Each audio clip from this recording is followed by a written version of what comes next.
आज का हमारा टॉपिक है इंट्रोडक्शन टू साइंस।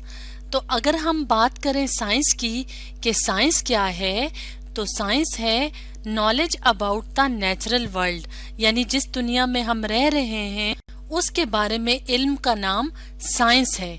और ये इल्म जो है, ये नॉलेज किस चीज पे डिपेंड करता है या किस चीज पे इन्हिसार करता है? ये इन्हिसार करता है या ये डिपेंड करता है फैक्ट्स के ऊपर, फैक्ट्स यानी हकाइक के ऊपर। और ये हकाइक कैसे हासिल होते हैं या कैसे सीखे जाते हैं? एक्सपेरिमेंट्स के जरिए यानी तजर्बात के जरिए और ऑब्जर्वेशन के जरिए यानी मुशाहिदात के जरिए।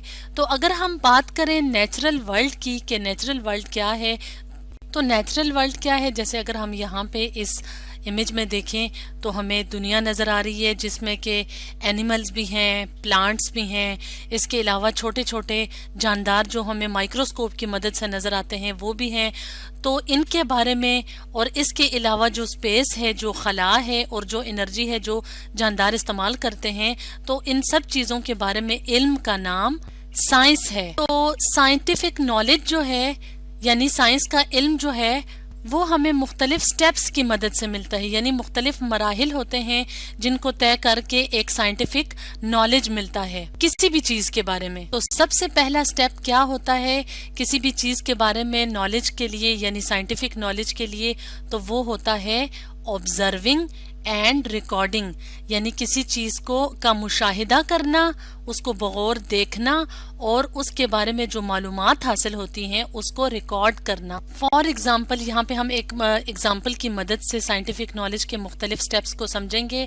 तो यहाँ पे हम देख रहे हैं हमें ये एक फ्रूट नजर आ रहा है, लेकिन ये क्या है? ये डैमेज फ्रूट है, यानी इसको कोई बीमारी लगी हुई है।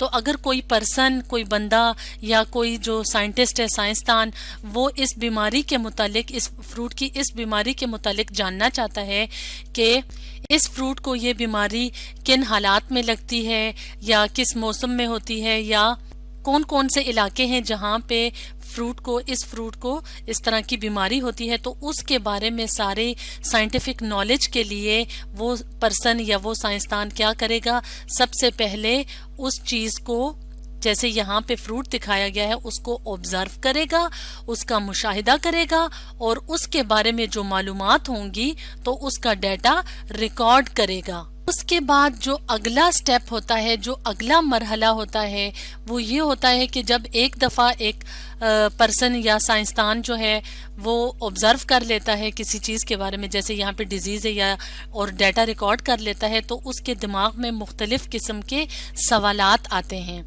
तो क्योंकि हर चीज के बारे में हर पर्सन को नॉलेज नहीं होता, तो इसलिए वो जो बंदा है उसके दिमाग में जो सवालात आएंगे वो उनके जवाब मालूम करने की कोशिश करेगा, किताबें पढ़ के या किसी और पर्सन से वो वाले क्वेश्चंस या उसके बारे में मालूमात लेके। उसके बाद अगले मरहले में एक्सपेरिमेंट यानी तजर्बा किया जाएगा। तो वो तजर्बा या ज्यादा सारे जो तजर्बात होंगे वो लेबॉर्ट्री के अंदर भी हो सकते हैं और फील्ड कंडीशंस में भी, फील्ड में भी हो सकते हैं। तो मिसाल के तौर पे यहाँ पे एक पर्सन क्या कर रहा है, इस फ्रूट की डिजीज के मुतालिक तजर्बात कर रहा है, तो वो मुख्तलिफ किस्म के आलों की मदद से इस फ्रूट के ऊपर तजर्बात करेगा यानी एक्सपेरिमेंट्स करेगा। इसके बाद के मरहले में क्या होगा? इसके बाद के मरहले में कलेक्शन ऑफ एविडेंसेस होंगे, यानी मुख्तलिफ किस्म के शवाहिद इकट्ठे होंगे।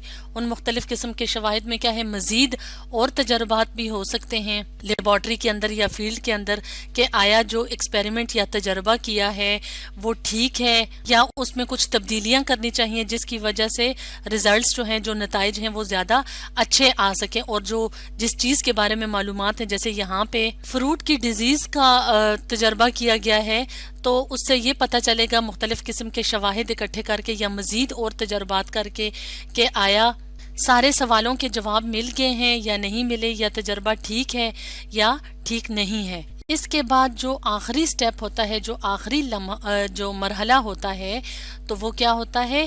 کنکلوژن ڈرا کرنا، یعنی نتیجہ اخذ کرنا کہ آیا جو سائنٹیفک نالج کسی بھی چیز کے بارے میں لیا تھا، جیسے یہاں پہ فروٹ کی ڈیزیز یا فروٹ کی بیماری کے بارے میں جو سائنٹیفک نالج لیا گیا ہے مختلف سٹیپس یا مختلف مرحلوں کی مدد سے، تو آیا وہ ٹھیک ہے یا نہیں ہے؟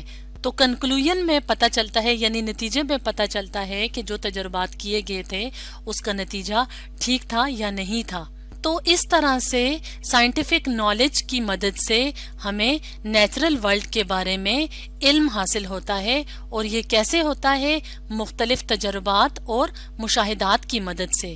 تو آج ہم نے پڑھا انٹروڈکشن ٹو سائنس کے بارے میں۔